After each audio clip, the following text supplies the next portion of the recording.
So, I'm really happy that you guys decided to join me tonight in this conversation.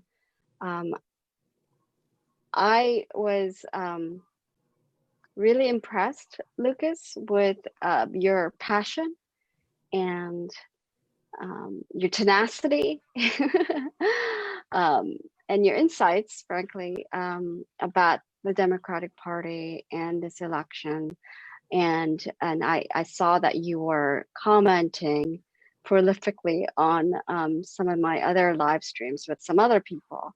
I think some people thought you were trolling, but I thought, there was a lot of value in what you're saying. So I reached out to you and I invited you to, have a conversation with me instead of just, commenting on the page. And so here we are.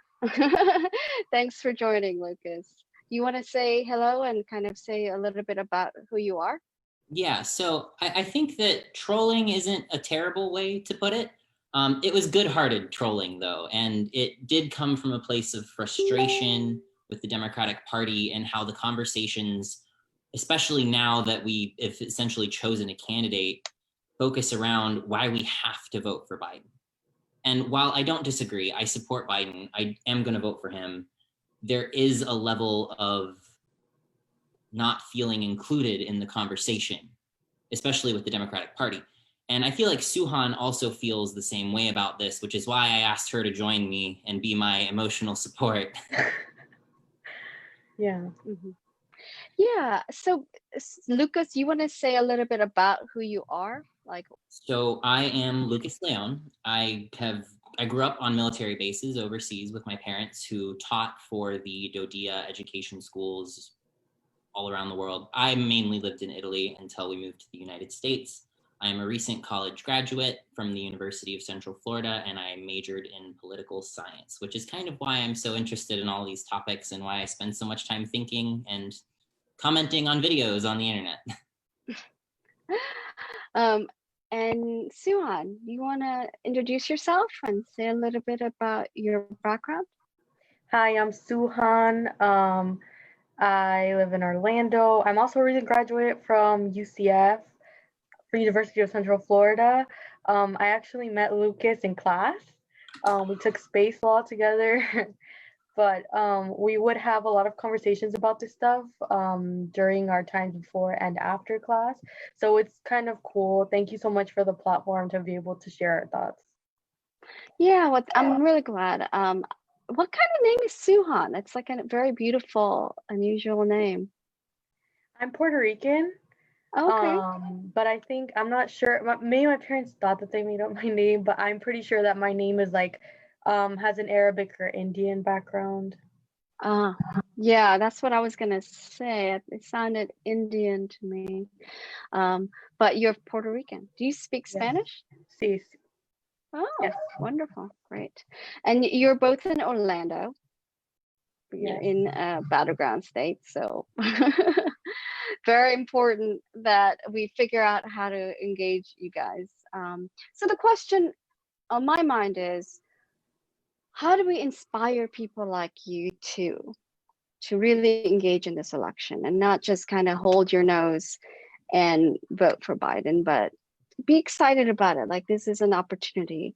And so I really want to dig in and find out, like, what is in your heart's desire? Like, what do you want to see happen? How do we get you excited? Well, we aren't excited about voting for Biden. So I'm not really sure how we can get people excited to vote for Biden, but I do think that there is an inherent danger with President Donald Trump that there isn't with Biden. So while Biden may not be on the top of my list, I do see the damage that an authoritarian, and there's no way to sugarcoat it, this is an authoritarian regime in the United States with the Donald Trump presidency, with these militarized units going into major cities and abducting people in unmarked vehicles. Like, that's not something we can accept. And that's really why I'm voting for Biden anyway. I don't know if Suhan is super hyped to vote for Biden, but... So I'm voting for Biden as well, because when you look at a president it's not just about the executive. You know, he has the power to appoint so many cabinet members. Like, we need an effective Secretary of Education, Secretary of Housing right now. And I feel like we could get that with a Biden presidency.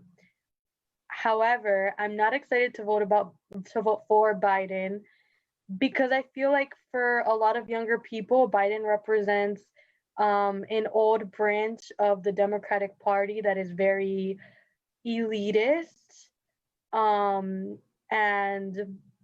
corporatist.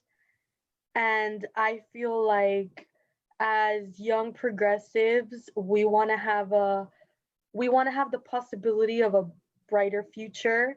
There's so many young people right now who graduate from college, especially with what's going on right now. We're not able to thrive in the ways that former generations were. So I feel like that's why there's this like progressive movement that we're seeing. Um, and I feel like one way to get people excited is to have candidates who we can relate to on that level and promote policies that we personally can be positively impacted by. I know that Biden is working with a progressive task force, which I'm happy to see. But in the future, I'd like to see more Democrats open to policies that positively affect my demographic. Did you guys support? Oh, what is that noise? Did you support? Can you guys mute yourselves if you're? Yeah, yeah. Why don't you put yourselves on mute because I'm hearing background noise. Did you guys support Bernie Sanders during the primary?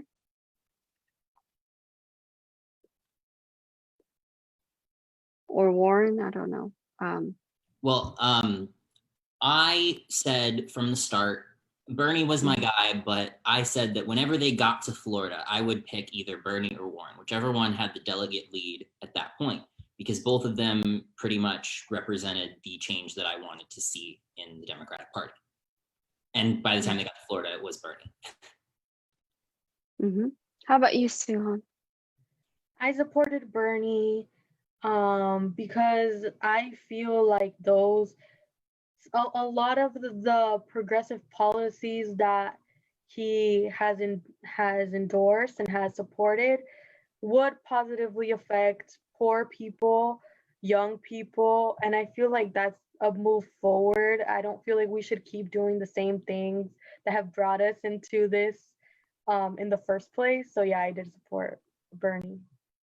What was it about Bernie? Can you be more specific? What did you hear from Bernie or Warren that really got your attention, that made you think this is somebody who's representing me, who speaks for me? Was there anything specific? Well, beyond Bernie's I agreed with both of their policies. And honestly, when I talk to people my age, granted, the people I talk to who are my age are also political minded majors who I went to school with, but it was always a very policy focused conversation when we were talking about the progressive wing of the Democratic Party. It was always, we want Medicare for all, we want the Green New Deal. That was always the focus. But with Biden, not only do we have that, we have this track record.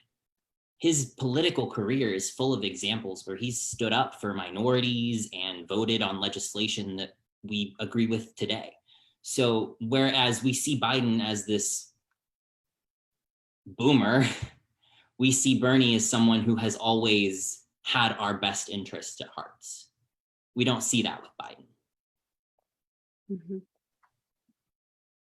Okay. What about the fact that Bernie has endorsed Biden and Warren has endorsed Biden, and that they're going to probably campaign really hard for him? Because for a lot of people, and I'm included because I supported Warren this year. I supported Bernie in 2016 and worked really hard on that campaign in 2016. But for me, I am very focused on this election because I'm afraid that if we lose, we're going to lose our democracy, and we have no path to fixing it if Trump is reelected. So that fear is enough to keep me extremely focused on winning, right? And so, so yeah, he doesn't, his politics don't align with me in the way it does with Warren and Bernie. But the contrast between Biden and Trump is so great, in my opinion. And also as a progressive, because I'm probably about the same as you guys in terms of just progressive politics, we're not going to really have a shot at anything like student loan cancellation or Medicare for all or universal basic income. We're not going to be able to give Bernie or Warren or AOC any real power unless Democrats have power, right? Because they're not going to be able to pass anything with Trump in the White House and Republicans in control of the Senate. You know, so the more basic, we're electing their allies. And I completely sympathize with that. I think that it's a good move for Bernie and Warren to step behind Joe and kind of, you know, support him. But it's not quite everything we're asking for. And obviously I do support Biden and so does Suhan, but it's almost as if it cheapens the endorsement because the alternative is Donald Trump. And I would love to shift the focus away from just focusing on how bad Trump is, because Trump is awful. Like there is hardly any redeeming quality about Donald Trump. And that's accounting for the fact that a broken clock is right twice a day. But the fact is, even once we get rid of Donald Trump, our country's still going to have problems. There's still systematic issues that need to be addressed. And I don't think we should allow Trump to make the conversation all about him. Mm-hmm.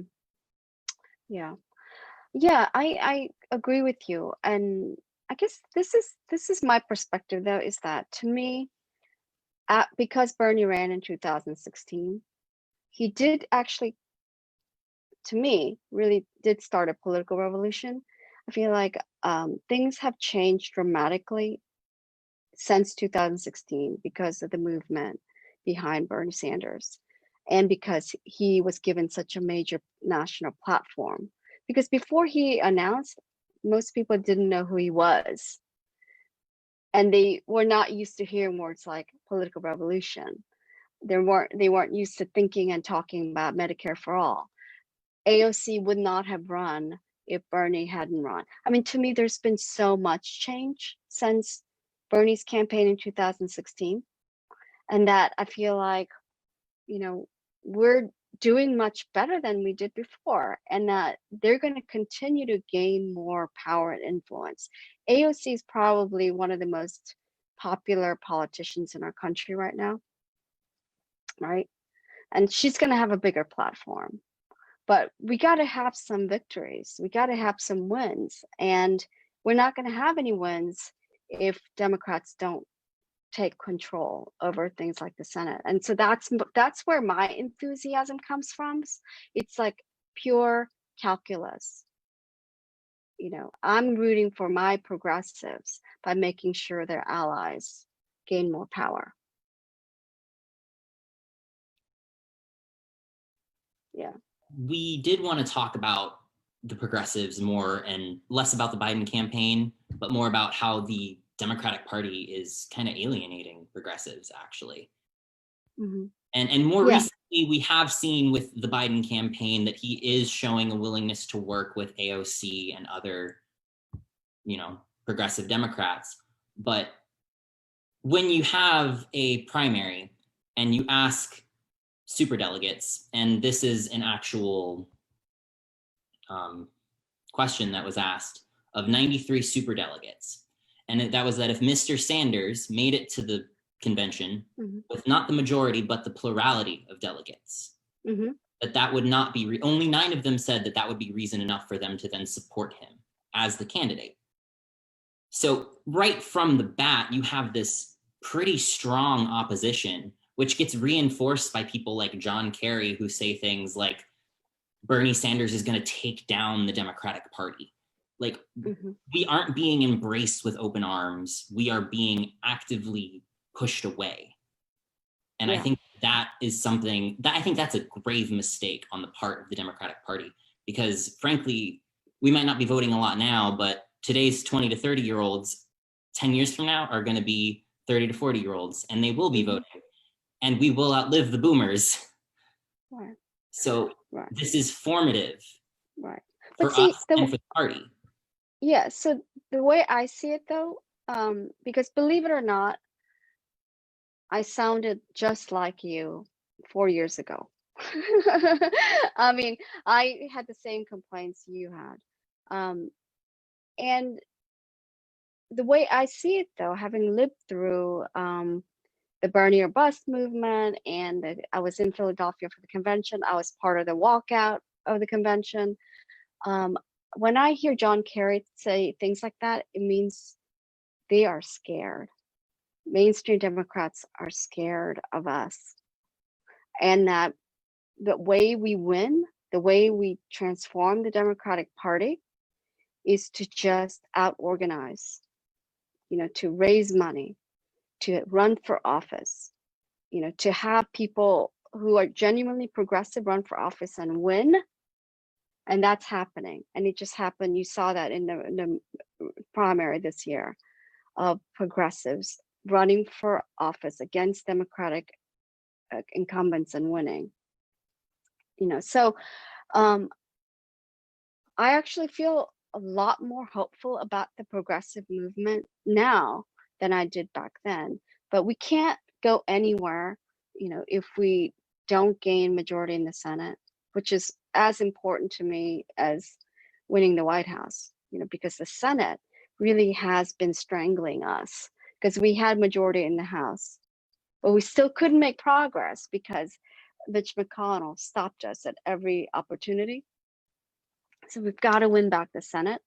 And so at some level, I just see it as kind of a chess game. Like we have to make certain moves in order to gain position so that we can check or checkmate. But we're not there yet. And we can't get there unless we create more unity as a team. And that's kind of why I want to speak to you guys, is because I'm so sympathetic to what you're saying.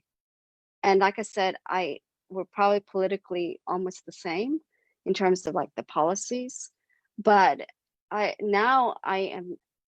just see it more kind of as a game where we have to make certain moves in order to get to the place where we can checkmate, and checkmating the Republicans and mainstream Democrats, so that we have all the ammunition we need to say, we are going to have Medicare for all. We have the numbers. Okay, we've elected the people we need to elect. We've given platforms to people like Bernie and Warren and AOC. And then we can really win. But we have to organize together. Yeah, I definitely feel like we do have to organize together to come to that common goal.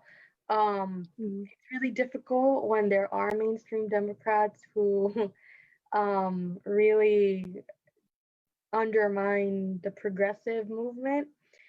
There was one time when Nancy Pelosi was asked, and she called the Green New Deal, she called it the Green New Dream, or however they called it.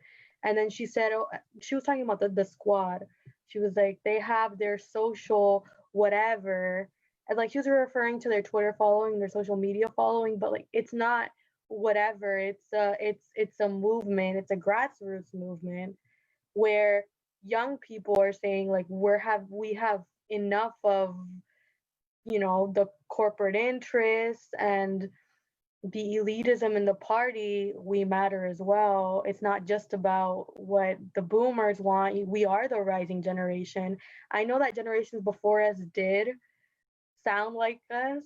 I personally have been trying to learn from your generation how we can achieve our goals. And I agree, it's incremental. It's getting people to run who are progressive, and it's getting people out to vote, which is most important as well.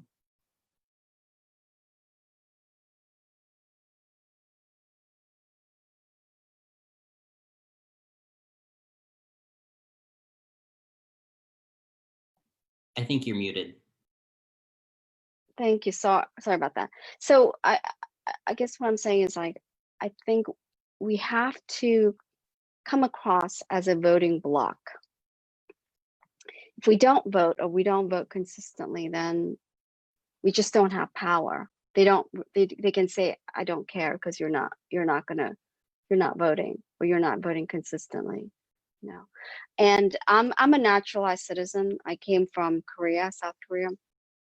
And immigrants, Asian Americans, we just don't turn out to vote as consistently as some of the other voting groups. And so we don't have as much power, even though we are the fastest growing immigration group, fastest growing block of voters. We're just not reliable voters. And so we've got to change that if we want more power.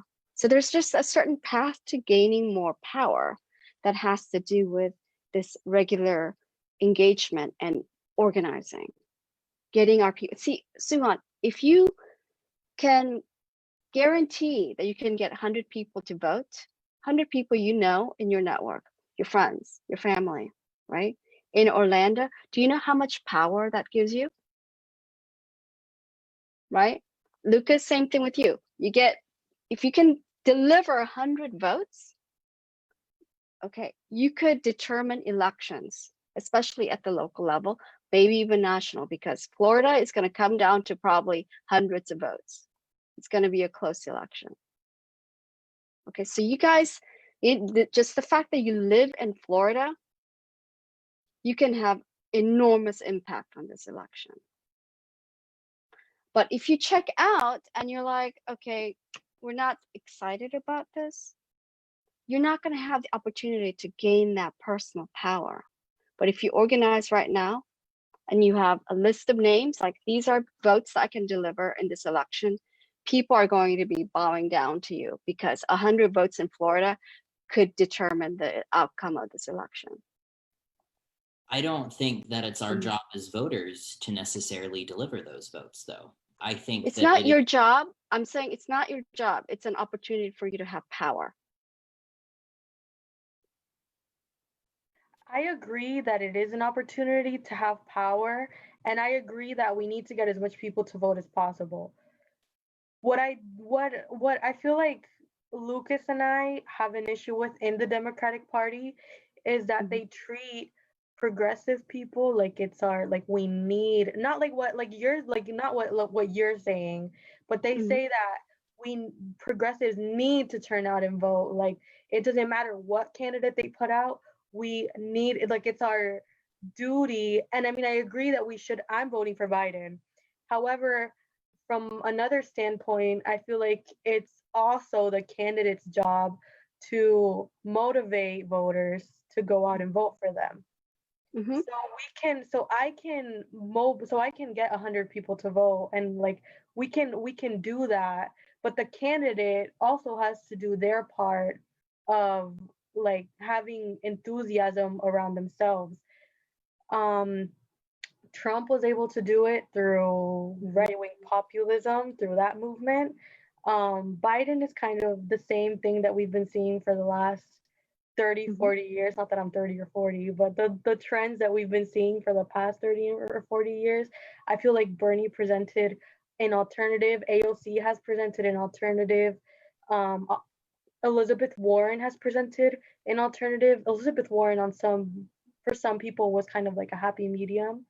There needs to be an alternative way moving forward. In this election, I'm definitely going to vote for Biden, but moving forward, I feel like there should be alternative positions. Like I don't feel like another, like in 2024 or 2028, I don't feel like the Democrats should put out another Joe Biden to run. Yeah. Well, let me say that I want to say two things about that. One is I agree with you that I think what you guys are saying is they're taking our votes for granted, the progressives, because we are not given the choices that we need, and we feel like we have to vote for somebody that we don't genuinely like because we don't, we weren't given the option. So they're taking our vote for granted, and they're not giving us any leverage. we should be able to negotiate, say, for a better party platform, or we should be able to have the enough respect. They should respect us enough to hear us on things like Medicare for all and take that seriously and not be dismissive. And I totally agree with that. I wish that they did change the platform, and that they would try to get us excited by making some changes. I mean, I would love to see more changes. I would love for them to embrace Medicare for all. At the same time, I see it kind of as a long game, not just about the election. How can we, okay, the three of us, let's say it's just three of us, how can we create more power for ourselves so that our voices are heard? How can progressives have more power in this country? And what I'm saying is that requires organizing.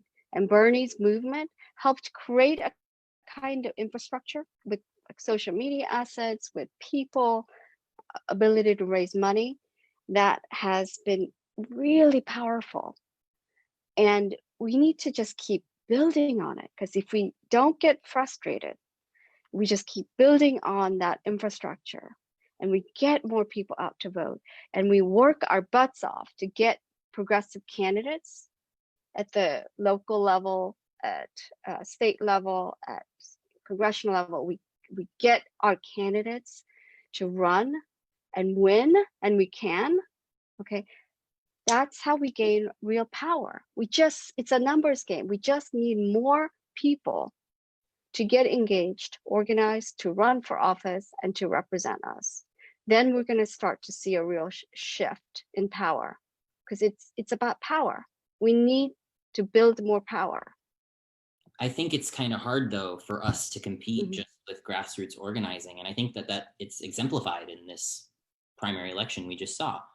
We have these big money PACs involved in politics. How are we supposed to compete as grassroots organizations when we have groups like, what was it called? Let me check my notes here. Third Way, going out and using the same tactics as Cambridge Analytica in the 2016 election to persuade the 70% of Democratic voters who supported Medicare for all, using misleading talking points that now Biden uses. Yeah. Money in politics, one of these structural issues that pre-existed Trump. It goes back a long way. It's gotten worse in the last 30 years. So it's something we need to change, again, with more progressives who are going to support campaign finance reform, like genuine campaign finance reform. But it's hard. But we can't just say, oh, well, this is hard, and just kind of give up. I mean, we have to take lesson from people like John Lewis and AOC and Bernie, because they worked really hard to achieve what they did. And I'm saying, we have to meet that challenge to, Bernie did something absolutely extraordinary, right? He raised money, $27 at a time, and created a competitive primary. That's absolutely extraordinary.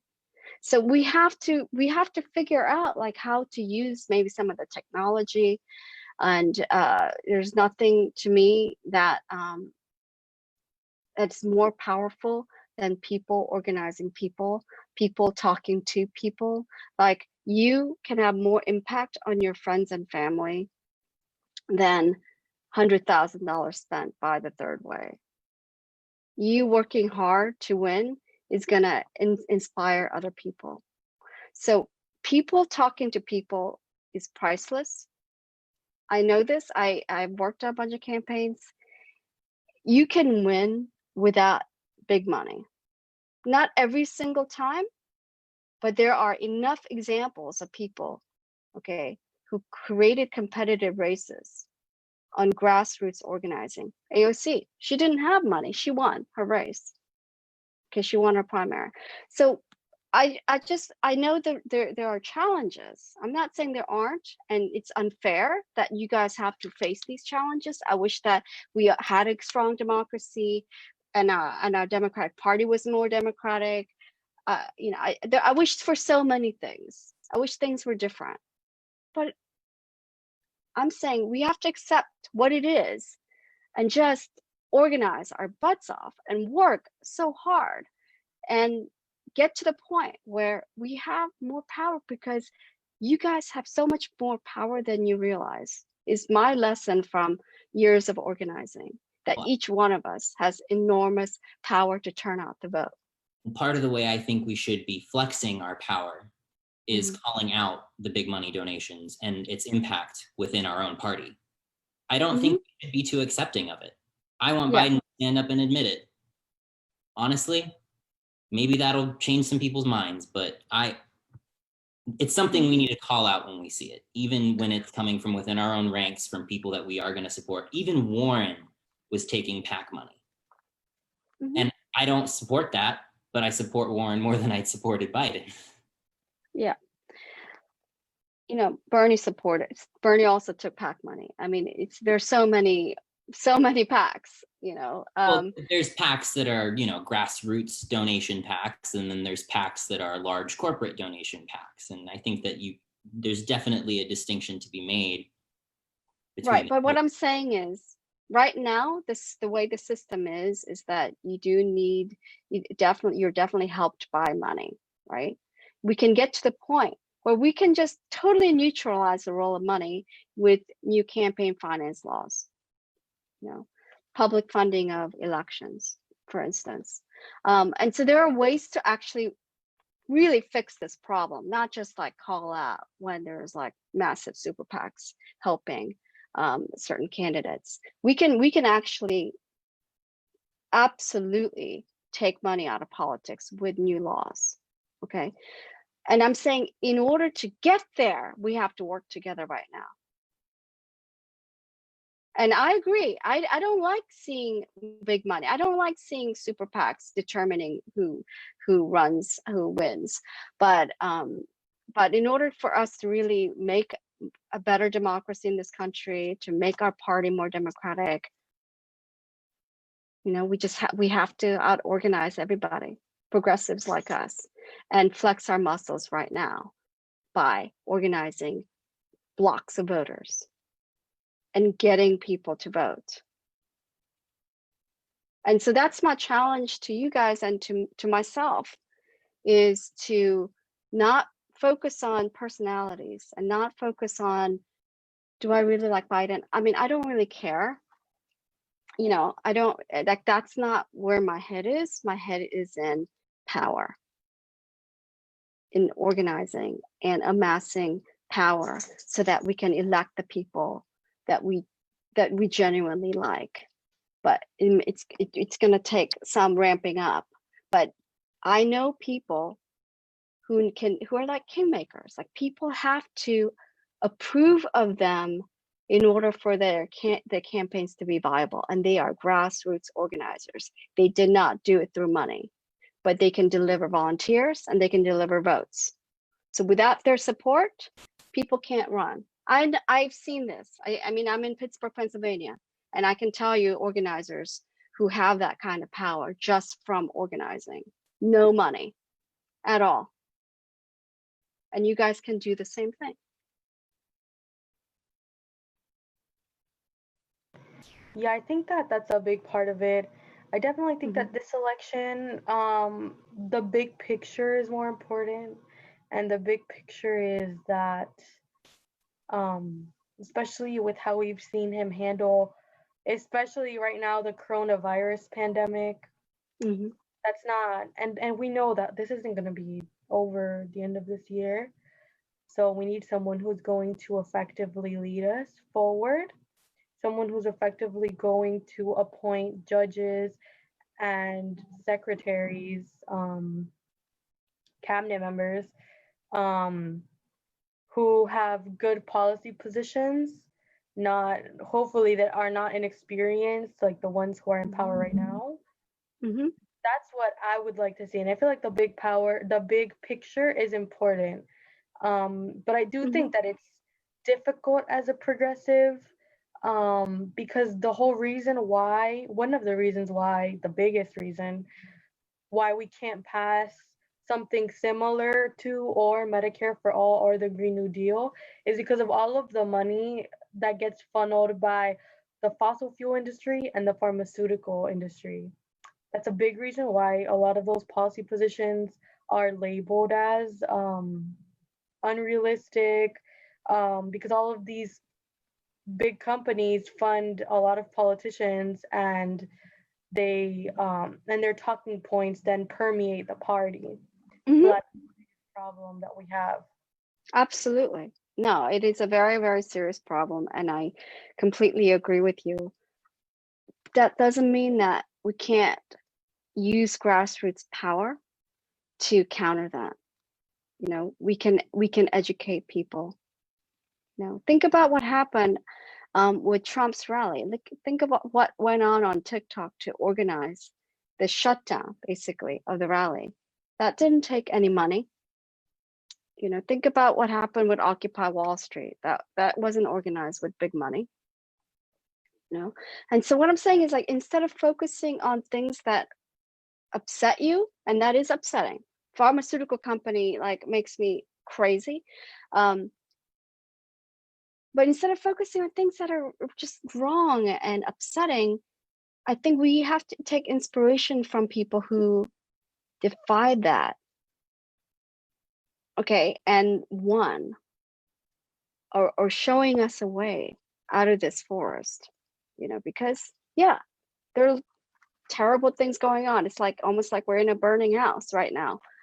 But there is a way forward. And I just think we have to focus on what is that way forward, and just like organize and work together. I want to work with you guys. I want to give you also a platform. Like, I would love to invite you guys back, and we can talk about other issues, go into more detail. We could do a whole hour about Medicare for all, or canceling student loan debt. I mean, honestly, I'm really excited to get to know you both, and I want to help you gain that power, because I need you to do that, because I'm a progressive. I would love to see you guys with that kind of power, where candidates have to come to you before they run for office, and you have to give them the blessing, like, you're good enough, you can run. That happens all the time because people can deliver the votes. So, any case, you know, let's keep talking. I hope that I didn't. I'm not trying to get you guys to do anything particular. I want to just tell you how much I want to work with you too. That's all. That's really it. Really do appreciate the platform to be able to talk about these things. Mhm. I do feel like we have our own hesitancies to really hammer in on a lot of the things we would like to, because again, we do support Biden. He's not necessarily the most inspiring candidate, and it's kind of hard for me to get behind a group of people and use my own efficacy to tell them, Mm. this is your guy. I trust him to run the country. It's not that I trust Biden to run the country. It's that I trust Trump not to. I know Trump will do a terrible job for another 4 years, because he's already done a Yeah. terrible job for 4 years. And he's gonna be worse. Yeah. He's going to be worse, and he's going to get more reassured that he can get away with whatever he wants to if he wins again. So that has to be the first thing we deal with right now. Yeah. So let's do this. Let's talk again.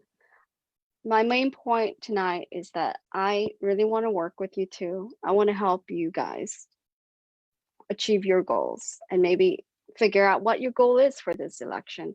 Can we say each one of us will work on making sure we can get 100 people to vote? That's a challenge I'm going to present to you and everybody else listening. It's like, can we get 100 people to vote? Make sure they're registered and they go vote, right? Yeah, And definitely. yay! Well, thank you so much, you guys. I mean, really, I want to give you a chance to kind of have like a closing remark, anything you want to say, any call to action. Um, yeah, starting, yeah. Suhan, do you have a like a call to action, something you would like people to do? My biggest call to action, I think, is Mhm. for people to educate themselves. Well, first of all, please vote for Biden. Please educate yourselves on what progressives stand for. Socialism and communism isn't progressive. The specific brand of socialism that Bernie says that he calls himself a socialist, but in reality, um, he's not the socialist that Americans see as a boogeyman. So I would challenge people to be educated. Thank you so much for the platform. Definitely willing to come back. I really enjoyed this. And thank you so much for letting us talk about our grievances. I really Yeah. appreciate it. Well, thank you so much. Lucas. Again, thank you for the platform. We would love to come talk about more specific policy stuff, just to kind of share what the progressives are actually thinking, because a lot of people have some misconceptions about what Medicare for All actually is and what it isn't, and how some of the talking points that are being used to describe it in the mainstream Democratic Party are kind of misleading. So Yep. again, vote for Biden. We do support him. And Okay. I know it's a pill that we have to take, but it is one that is going to help us tremendously, relatively speaking. Okay, great. Well, okay, seriously, like let me know next time you want to do it. Come up with like a show idea. You know, you could invite your other friends or you want to invite a guest. You know, feel free to do that. But I'm so grateful and I'm very deeply appreciative of everything that you're saying. And I hear you and I'm totally with you guys. Okay, well, have a good night and I will talk to you guys again really soon. Okay, thank you. Have a good night. Thank you. Bye. You've been listening to Conversations About a Way Forward from Count Me In to Win and The Talk on Main Street. To learn more, find us on Facebook at The Talk on Main Street.